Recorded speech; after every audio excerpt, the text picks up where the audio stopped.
이번 추석 때 어떤 선물을 할까? 많은 분들이 고민하십니다. 어떤 선물을 하면 좋아하실까? 현찰을 드리면 좋아하실까?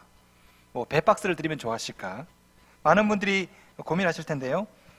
오늘 이 시간에는 여러분에게 현찰보다 더 좋은 선물 하나를 소개시켜 드리겠습니다. 이게 뭘까요? 바로 신앙입니다. 갑분싸네요. 갑자기 분위기 싸해지네. 식용유야 쓰면 없어지죠. 과일도 박스째 쌓여있지만 그거 다 못 먹어보고 중간에 썩어서 버립니다. 현찰도 그거 지나면 다 없어져요. 그죠? 다음 달 카드 빚 다 갚고 나면 다 없어지는 겁니다. 이왕이면 오래 갈 수 있는 것, 이왕이면 내가 주는 이 선물이 자자손손 대대로 좀 물려갔으면 좋겠습니다. 저는 신앙이야말로 이번 추석 명절에 가족에게 선물할 수 있는 최고의 선물이 아닐까, 저는 그런 생각이 듭니다. 솔직히 1년에 가족들이 한 자리에 모일 수 있는 그런 시간이 몇 번 해야 되겠습니까? 설 있고 추석 있고 두 번밖에 없지요. 이번 기회에 가족들에게, 자녀들에게 여러분의 믿음과 신앙을 물려줄 수만 있다면, 그것을 선물할 수만 있다면 그것보다 더 값진 선물이 어디 있을까요? 오늘 본문에는 아주 모범적인 가정이 하나 나옵니다. 바로 노아의 가정입니다. 노아는 자신의 자녀 셈, 함, 야벳에게 재산을 물려준 것이 아니죠. 성경 어디에도 보면 노아가 재산을 물려줬다, 집 물려줬다 안 나옵니다. 노아는 자녀들에게 신앙을 물려줬습니다.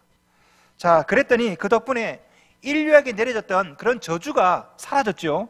8장 21절 봅시다. 8장 21절 중간에 보시면은 내가 다시는 사람으로 말미암아 땅을 저주하지 아니하리니 되어 있습니다. 그죠? 저주를 안 내리겠다. 저주가 사라졌어요. 자, 9장 1절 봅시다. 9장 1절 하나님이 노아와 그 아들들에게 복을 주시며 복을 줬습니다. 노아뿐 아니라 아들들에게. 솔직히 말해서 아들이 잘한 게 뭐가 있습니까? 그죠? 아들이 잘한 게 없습니다. 아들들이 셈, 함, 야벳이 한 게 뭐가 있어요? 근데 노아 덕분에 아들들에게 하나님께서 복을 주셨답니다. 자, 2절 끝에 보세요. 이것들은 너희의 손에 붙였음이니라. 하나님께서 온 삼라 만상을 노아의 자손들에게 붙여줬습니다. 아니, 우리가 붙으려고 얼마나 노력합니까? 공무원 시험, 임용고시 붙으려고 얼마나 노력해요. 그런데 이 모든 것들을 너희의 손에 붙였답니다. 실제로 노아의 자녀들은요, 생육하고 번성했습니다. 온 인류를 이루었죠. 그죠? 자, 이 모든 것들 다 누구 덕입니까? 노아 덕이죠. 노아가 세 자녀에게 믿음과 신앙을 물려줬더니 저주가 사라집니다. 복이 임합니다. 그리고 이 모든 것들이 노아의 후손들에게 붙여졌습니다. 여러분의 자녀들이 이러면 얼마나 좋을까요? 여러분의 자녀들이 이번 추석 때, 이번 명절 때 여러분이 믿음과 신앙을 물려줘가지고 저주가 사라지고 그 가정에 있는 우환들이 막 사라지고 복이 임하고 자녀도 손자들도 하는 모든 일마다 척척 잘 되고 이러면 얼마나 좋겠습니까? 자, 어떻게 해서 노아와 그 자손들이 이렇게 복을 받았을까요? 오늘 본문이 우리에게 알려주는 비결은 바로 예배였습니다. 예배. 자, 오늘 본문은 홍수 위에 일어난 사건이죠. 세상이 타락해서 하나님께서 물로 심판했습니다. 40일간 비가 내렸습니다. 150일 동안 물이 온 세상에 가득했다가 150일 동안 물이 또 이렇게 감해졌습니다. 1년 17일 도합 377일 동안 이 방주 안에 갇혀 있다가 거기서 이제 노아와 노아의 자녀들, 며느리들, 아내가 나왔습니다. 8명의 가족이 드디어 방주에서 1년 만에 나왔어요. 자, 여러분 같으면 뭐 하겠습니까? 1년 동안 방주 안에 갇혀 있다가 나오면 뭐 하겠어요? 자, 오늘 본문에 나오는 홍수는 지금까지 인류가 경험했던 그 어떤 재난보다도 더한 그런 재난입니다. 이런 끔찍한 일을 겪었을 때 여러분 같았으면 뭐부터 하겠습니까? 아니, 저 같으면 물부터 찾겠습니다. 아니, 1년 동안 방주 안에 갇혀 있었잖아요. 얼마나 목이 마릅니까? 놀랍게도 노아는요, 예배부터 드려요. 예배부터. 말씀 보겠습니다. 8장 20절 말씀 우리 함께 하겠습니다. 시작.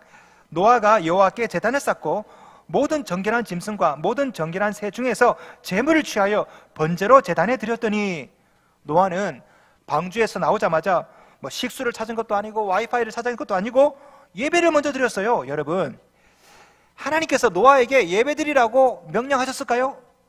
아닙니다.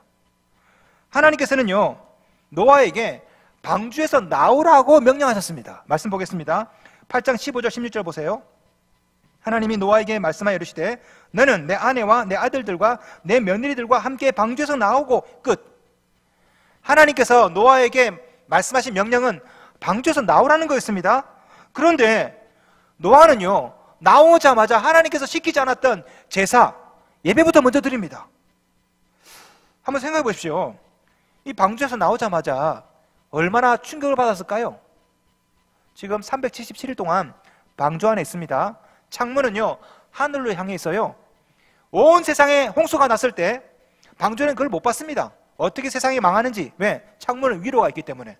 자, 그런데 방주가 드디어 이제 땅에 닿았습니다. 물이 다 빠지고 뚜껑을 열고 나와서 보니까 얼마나 끔찍합니까? 다 죽었어요, 다. 곳곳에 시체가 있습니다. 썩는 냄새가 막 코를 찔러요, 그죠? 얼마나 충격적입니까? 여러분 같으면요, 아마 끔찍했을 거예요.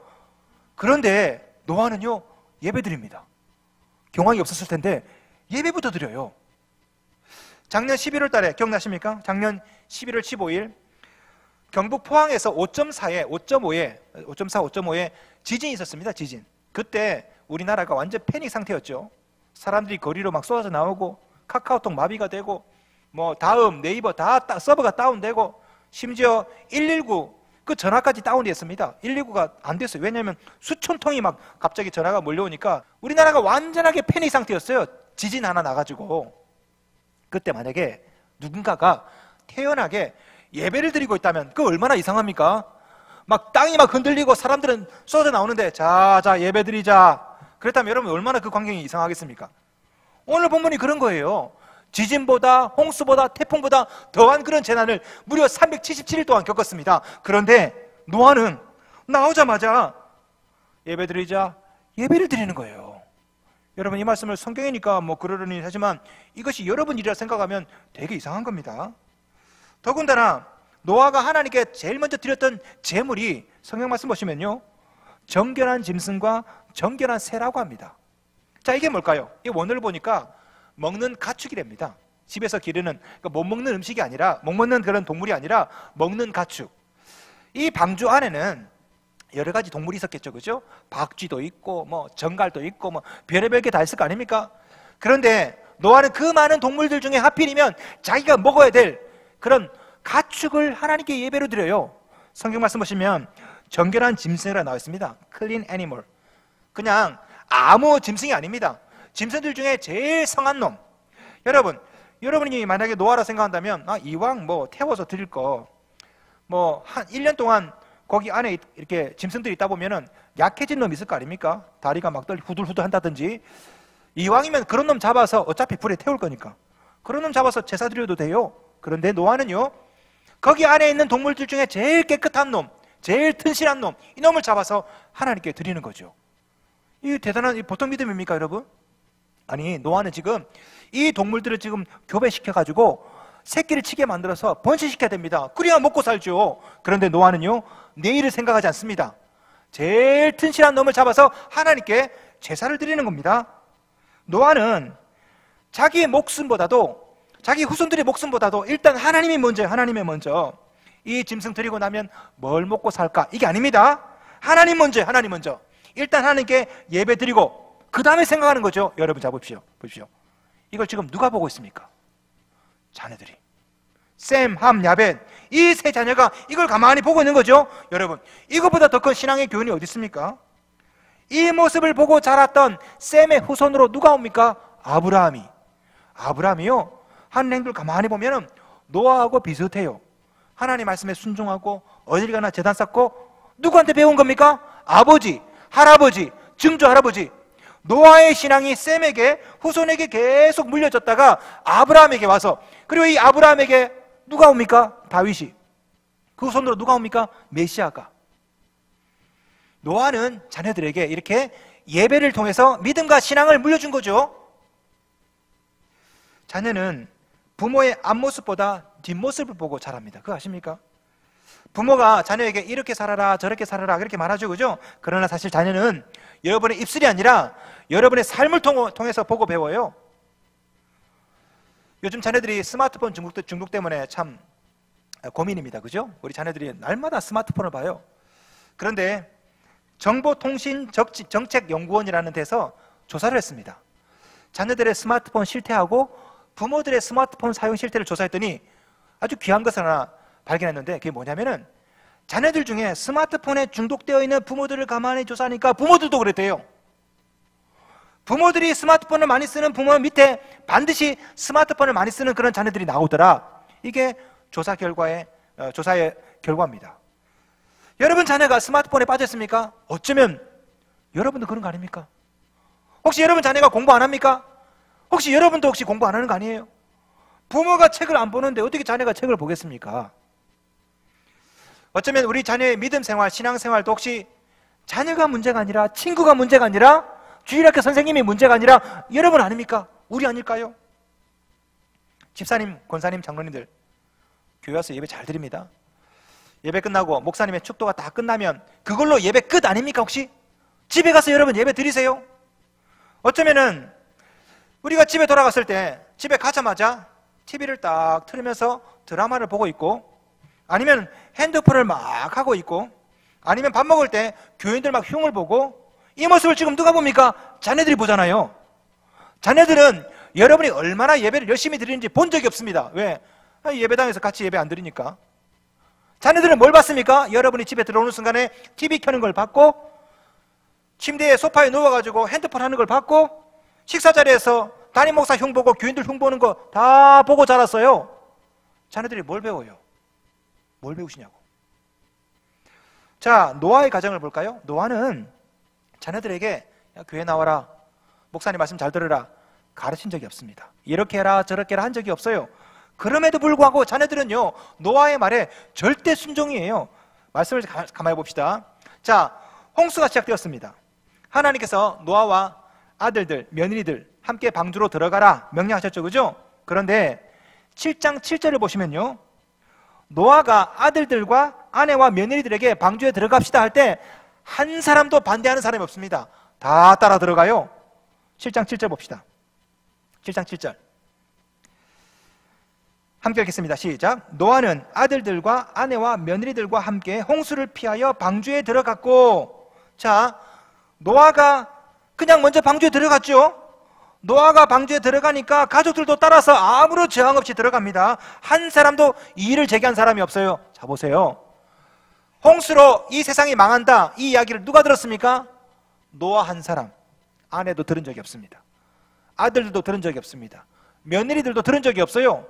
그런데 노아 한 사람만 들었는데 아버지 하는 말에 그대로 순종합니다. 노아가 500살에 셈, 함, 야벳을 낳았죠. 600살에 홍수가 시작되었습니다. 100년 동안 노아가 산 꼭대기에서 방주를 막 짓고 있습니다. 자식들은, 아내는, 며느리들은요, 하나님 말씀 안 들었다니까요. 그냥 아버지가 산 꼭대기에다가 배를 만드니까 따라서 그냥 지어요. 직접 들은 것은 노아인데 자식들은 안 들었는데, 그런데 자식들은요, 한 사람도 이의를 제기하지 않습니다. 그리고 드디어 이제 노아의 방주에 들어가죠. 방주에 들어갈 때 따라 들어갑니다. 우리 영화 보시면은 비가 막 오고 노아가 들어가고 동물이 막 들어가고 막 그렇게 영화 그리고 있는데, 그 영화 잘못된 거예요. 말씀을 가만히 보시면은 방주에 다 들어간 다음에 일주일 동안 비가 안 내렸습니다. 방주에 다 타고 난 다음에 일주일 뒤에 그때부터 비가 내리기 시작했습니다. 한번 생각해 보세요. 자, 아버지 따라서 방주에 들어갔습니다. 하루 이틀 비가 안 와. 3일 4일 비가 안 와. 5일 6일 비가 안 와. 아버지 속았어요. 아버지 이럴 만도 하죠. 그런데 방주 안에서 가족들은 그대로 기다리고 있습니다. 7일 동안. 참 굉장히 순종적인 그런 가족이죠. 이유가 뭘까요? 사실은 아버지 노아가 순종하며 살았거든요. 이것을 어려서부터 늘 보고 자란 겁니다. 그러니까 아버지가 하는 말에 거역하지 않아요. 왜? 아버지는 늘 하나님 말씀에 순종하며 그걸 보고 자랐기 때문에. 성경에 보면은 이런 노아의 가정과 전혀 반대되는 가정이 나옵니다. 어딜까요? 누굴까요?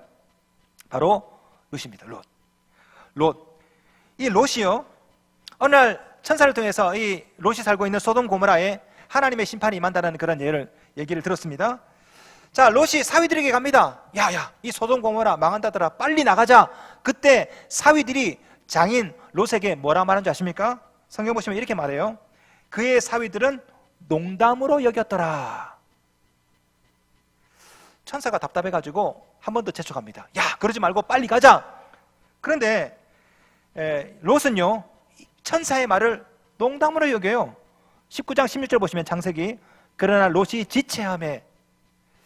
자, 너무 답답해가지고 천사가 롯과 그의 아내와 가족들 손을 억지로 잡아서 이끌어내요. 그죠? 성 밖으로 잡아 끕니다. 근데 이제는 롯의 아내가 천사의 말을 무시합니다. 뒤로 돌아보지 말라고 그랬는데 뒤로 돌아봐요. 그래서 소금 기둥 된 거 아닙니까? 자, 보십시오. 롯은 하나님의 말씀을 농담으로 여겼습니다. 롯의 아내도 천사의 말을 농담으로 여겼어요. 그러니까 사위들도 하나님의 말씀, 이 장인어른의 말씀을 농담으로 여기죠. 보고 배운 겁니다. 보고. 롯이 하나님 말씀을 농담으로 여기니까 사위들도 딸들도 하나님의 말씀을 농담으로 여기는 거죠. 노아를 보세요.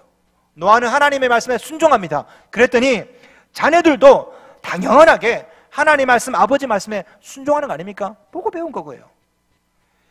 노아가 얼마나 순종의 인물이었는지 이 노아의 홍수를 가만히 생각해 보면 알 수가 있습니다. 방주에 들어간 다음에 7일 뒤에 비가 왔지 않습니까? 노아는요 순종합니다.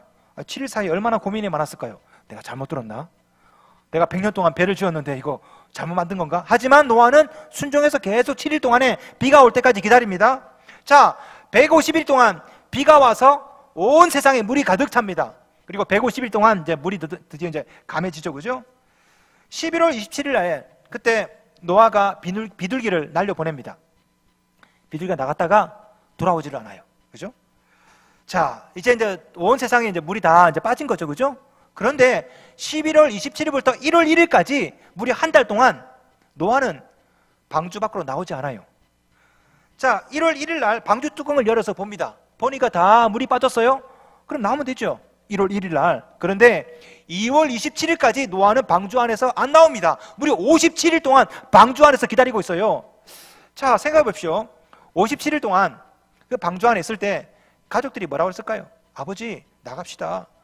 아니, 지금 다 비둘기 날려 보냈는데 처음에는 비둘기가 감람나무를 가져오다가 나중에는 안 돌아오잖아요. 뚜껑 열고 봤지 않습니까? 온 땅에 물이 다 말랐습니다. 나갑시다, 아버지.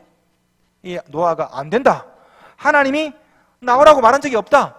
1월 1일부터 2월 27일 동안 무려 57일 동안 방주 안에 있습니다. 온 땅이 물이 말랐는데도 불구하고 노아는요, 하나님 들어가라면 네 들어가고 나오라면 나오고 자기 생각에 따라 판단한 것이 아니에요. 나오라 할 때까지 계속 57일 동안 그 안에 있었던 거죠. 이 모습을 누가 보고 있었습니까? 자녀들이. 뭘 배웠을까요? 순종을 배운 겁니다. 순종을. 그렇게 해서 밖에 나오자마자 제일 먼저 뭐부터 합니까? 예배부터 드리잖아요. 그걸 보고 자식들이 또 보고 배웁니다. 아, 예배 드려야 되는구나. 노아는 자녀들에게 하나님의 말씀 순종해라 가르친 적이 없습니다. 예배부터 먼저 드려라 가르친 적이 없습니다. 방주에 들어가라 명령한 적이 없어요. 그냥 노아는요, 하나님 말씀에 순종하며 살았고 재난의 상황에도 예배부터 먼저 드렸고 이 모습을 자녀들이 보고 배운 거지요. 그러니까 방주에 들어갈 때도 아무런 저항 없이 들어갔고 7일 동안 비가 안 와도 아무도 이의를 제기하지 않고 57일 동안 땅이 다 말라서도 아무도 이의를 제기하지 않아요. 왜? 아버지 노아가 그렇게 살았습니까? 우리 자녀들이 왜 이렇게 교회를 가기 싫어할까요? 왜 우리 자녀들이 하나님의 말씀을 그렇게 고리타분하게 여길까요? 기도하라, 예배드려라, 말씀 봐라. 혹시 우리는 그렇게 살지 않으면서 우리가 못 지키는 것들을 우리 자녀들에게 강요한 것은 아닐까요? 여러분, 자녀들은요, 여러분의 뒷모습을 보고 배웁니다. 여러분의 삶을 통해서 배워요. 여러분은 제대로 살지 못하면서 예배도 드리지 않으면서 여러분도 못하는 것을 자녀들에게 너는 교회 가라, 너는 목사님 말씀 잘 들어라, 너는 말씀대로 살아라. 집안에 와가지고 날마다 소파에 누워가지고 TV만 리모컨만 계속 돌리고 있는데 우리 자녀들이 뭘 보고 배우냐고요. 콩 심은 데 콩 나고 팥 심은 데 뭐 납니까? 팥 납니다. 여러분이 예배 드리면, 여러분이 예배자가 되면 자녀들도 예배자가 되는 겁니다. 여러분이 권위에 순종하면 자녀들도 순종하는 자녀가 되는 거예요. 그러므로 성도 여러분, 자녀에게 예배 드려라, 말씀 봐라, 교회 나가라 강요하지 마시고 여러분이 예배 드리십시오. 여러분이 순종하십시오. 여러분이 예배 드리고 여러분이 순종하면 자녀들은요, 자연스럽게 그것밖에 몰라요. 아, 예배 드려야 되는구나, 순종해야 되는구나. 하나님은 여러분 혼자 구원받고 여러분 혼자 예배 드리는 삶을 원하지 않습니다. 우리 하나님께서는 가족들 모두가 다 함께 구원받고 가족들 모두가 다 함께 예배 드리기를 원하세요. 우리 말씀 볼까요? 6장 18절 말씀. 6장 18절 말씀. 하나님께서는 노아에게 가족들과 함께 방주로 들어가라고 말씀하십니다. 6장 18절 중간에 너는 내 아들들과 내 아내와 내 며느리들과 함께 그 방주로 들어가고, 방주에 함께 들어가래요. 자, 7장 7절 봅시다. 그랬더니 노아는 함께 방주에 들어갑니다. 7장 7절 노아는 아들들과 아내와 며느리들과 함께 홍수를 피하여 방주에 들어갔고, 자, 그 다음에 우리 하나님께서는 방주에서 함께 나오라고 말씀하십니다.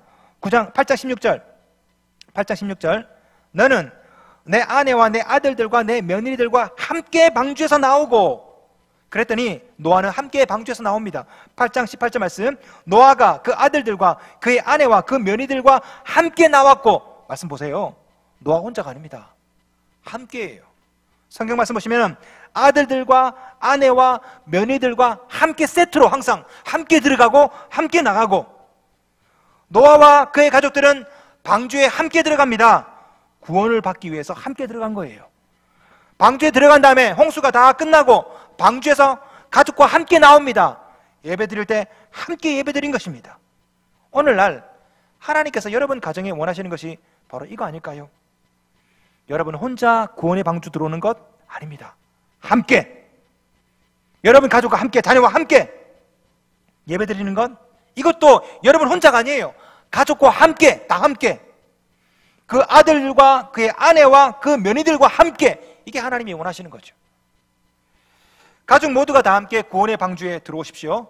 그리고 다 함께 예배의 자리에 나오십시오. 나는 뭐 교회 잘 나오는데 뭐. 남편이 자녀가 안 나온다면 하나님 뜻 아닙니다. 하나님이 원하시는 것은 함께예요. 함께. 특별히 이것은 여러분 가족들에게만 해당되는 것이 아닙니다. 여러분의 친구, 친척, 직장 동료 모든 사람에게도 다 해당되는 거예요. 말씀 볼까요? 16절 17절 너는 내 아내와 내 아들들과 내 며느리들과 함께 방주에서 나오고, 그 다음 보십시오. 17절 너와 함께한 모든 혈육 있는 생물 곧 새와 가축과 땅에 기는 모든 것을 다 이끌어내라. 다 이끌어내라. 이것이 하나님이 원하시는 거죠. 여러분 가족들이 다 함께 나오고 이 세상에 있는 모든 것들 다 이끌어내라. 예배 자리에 다 나오라는 것입니다. 여기까지가 우리의 사명이에요. 구원의 방주에, 그리고 예배의 자리에 가족과 다 함께 나오셔야 됩니다. 그뿐 아니라 친구, 친척 모든 것들을 다 이끌어내셔야 돼요. 그래야 그들에게도 저주의 사슬이 풀리고 우리에게 임했던 복이 그들에게도 임하는 것입니다. 저주의 사슬은 방주에 들어갈 때 그때 끊어집니다. 복은요, 예배 드릴 때, 하나님 앞에 나올 때 임하는 것입니다. 이 일을 여러분이 하셔야 돼요. 어쩌면 이번 추석이야말로 여러분 모두에게 이런 복을 나눌 수 있는 절호의 찬스가 아닐까 싶어요. 여러분 자녀에게, 친지들에게, 우리 자녀들에게 날마다 고소도 치면서 뭐 술 마시고 싸우고 형제끼리 싸우고 아니면 교회 막 욕하고 이런 모습이 아니라 이번 추석 때 예배 드리는 모습을 한번 보여줬으면 좋겠습니다. 우리의 뒷모습을. 저는 가끔 가다가 이렇게 추석 명절 때 우리 교회뿐 아니라 대부분의 교회가 추석 가정예배 순서지를 막 나눠주죠. 저는 목사로서 그런 생각이 들어요. 이 순서지 나눠가지고 쭉 나눠주는데 과연 몇 가정이 예배 드릴까? 추석 때. 여러분 혹시 여러분 가정은 추석 때 설 때 나눠주는 그 예식대로 그대로 가정예배 드리십니까? 예? 들으세요? 한번 물어보세요. 추석 때 모여가지고 날마다 고스톱치고 형제들끼리 흉보고 날마다 또 믿는 가정이면 자기네 교회 목사님 교인들 씹고 뜯고 맛보고 즐기고, 예? 그렇게 막 욕하면서 혹시 그렇게 보내지 않습니까? 자녀들이 게임하다가 핸드폰 하다가 다 듣고 있어요. 그대로 잘한다고. 그대로. 이번 추석 때 우리가 물려줘야 될 것은 현찰이 아닙니다. 식용유가 아니에요. 우리가 물려줘야 될 것은 바로 믿음과 신앙입니다. 이것은 말로 되는 것이 아닙니다. 노아처럼 여러분이 예배자가 될 때, 하나님의 말씀에 순종할 때 자녀들은 보고 배워요. 보고. 여러분의 후손을 통해서 아브라함이 나오고 다윗이 나왔으면 좋겠습니다. 믿음을 물려주시기 바랍니다.